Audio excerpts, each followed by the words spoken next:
Assalamualaikum warahmatullahi wabarakatuh. Perkenalkan, nama saya Irlagung. Di sini saya akan mereview atau meresum sebuah materi tentang pasar global. Ya, kita mulai. Mungkin pemasaran global ini merupakan pemasaran secara teratur di seluruh dunia. Proses untuk memfokuskan bermacam sumber daya, termasuknya adalah SDM, modal uang, atau aset fisik, serta bermacam tujuan dari organisasi perusahaan lainnya untuk menggapai ancaman pasar global dan mendapatkan kesempatan di pasar global. Selanjutnya, di sini ada manfaat pasar global, yaitu ada dua nih ya. Yang pertama, mengambil manfaat dari peluang untuk pertumbuhan dan ekspansi. Yang kedua itu untuk bertahan hidup ya. Untuk selanjutnya, apa sih perusahaan global? Perusahaan yang dengan beroperasi di lebih dari suatu negara mendapatkan keuntungan produksi, pemasaran, dan keuangan dengan biaya dan reputasi yang tidak terjangkau oleh para pesaing yang hanya bermain di pasar domestik. Pasar global itu pasar yang areanya sangat besar ya. Kalau domestik itu hanya di daerah tertentu biasanya gitu. Jadi si eh, keuangan dan biaya reputasinya itu tidak terjangkau oleh para pesaing yang cuman berjualan di pasar domestik intinya ya. Industri global. Jadi di sini ada 6 keputusan yang penting dihadapi oleh pemasaran internasional, yaitu yang satu melihat lingkungan terutama ya. Yang kedua memutuskan akan pergi ke pasar internasional. Yang ketiga memutuskan pasar mana yang akan dimasuki. Keempat memutuskan cara memasuki pasar. Yang kelima memutuskan program pasar global. Dan yang terakhir itu memutuskan organisasi pemasaran global ya. Lalu kita melihat lingkungan pemasaran global ini dengan sistem perdagangan internasional itu melihatnya dari tarif, kuota, embargo, dan pengendalian devisa, hambatan perdagangan non tarif. Nah, itulah dari kelimanya yang harus dilihat di lingkungan pasar global ya. Di sini ada organisasi perdagangan dunia dan GATT, zona perdagangan bebas. Lingkungan ekonomi yang pertama, daya tarik negara untuk menjadi pasar. Yang pertama itu struktur industri, yang kedua distribusi pendapatan. Dan setelah itu ada 4 jenis struktur industri ya yang dari lingkungan ekonomi ini. Yaitu yang satu, perekonomian sekedar menyambung hidup. Terus yang kedua, perekonomian pengekspor bahan mentah. Yang ketiga, perekonomian yang sedang melakukan industrialisasi. Yang terakhir, perekonomian industri. Dalam lingkungan politik hukum, nah di sini ada 4 poin ya. Yang pertama, sikap terhadap perdagangan internasional. Yang kedua, birokrasi pemerintah. Dan yang ketiga, stabilitas politik.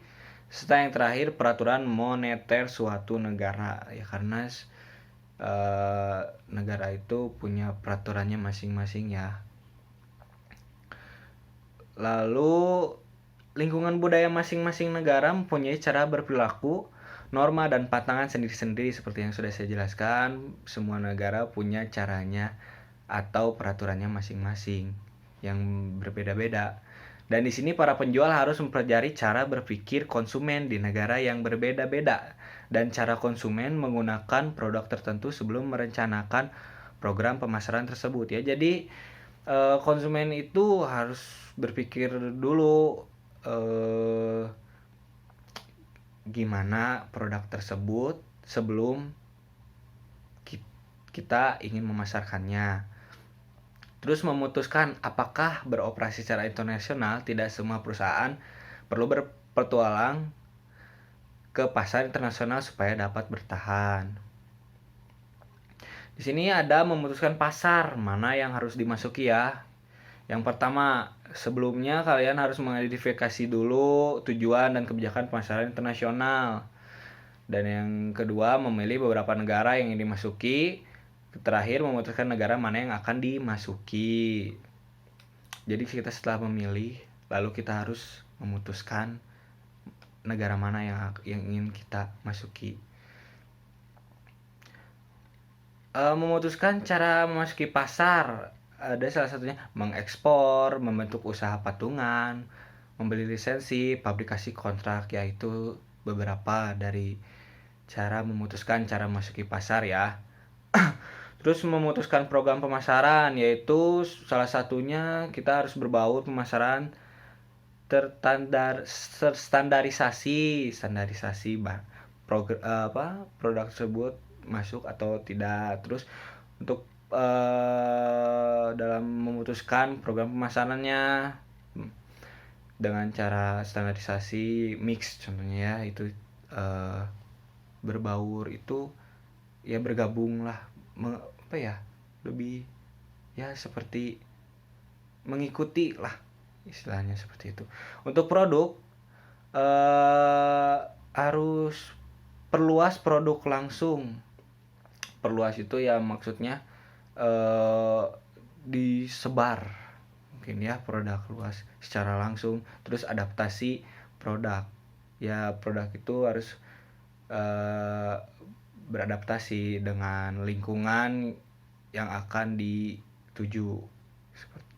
Seperti ya banyak produk-produk yang tidak kurang beradaptasi dengan lingkungannya, jadi agak kurang juga dari sisi penjualannya mungkin ya seperti itu ya. Lalu ada promosi, dan kita juga jangan lupa untuk pada promosi ya, yaitu promosi, adaptasi, komunikasi, harga, dan meningkatkan harga ya.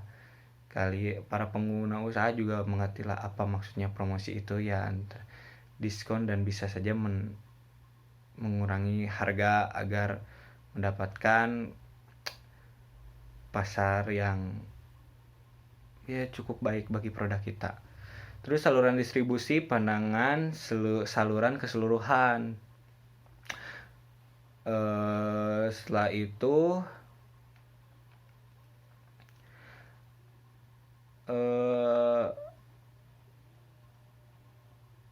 ada lagi kelompok produk dunia, World Product Group, yaitu yang masing-masing bertanggung jawab pada penjualan di seluruh dunia atas sejumlah kelompok produk yang berbeda-beda.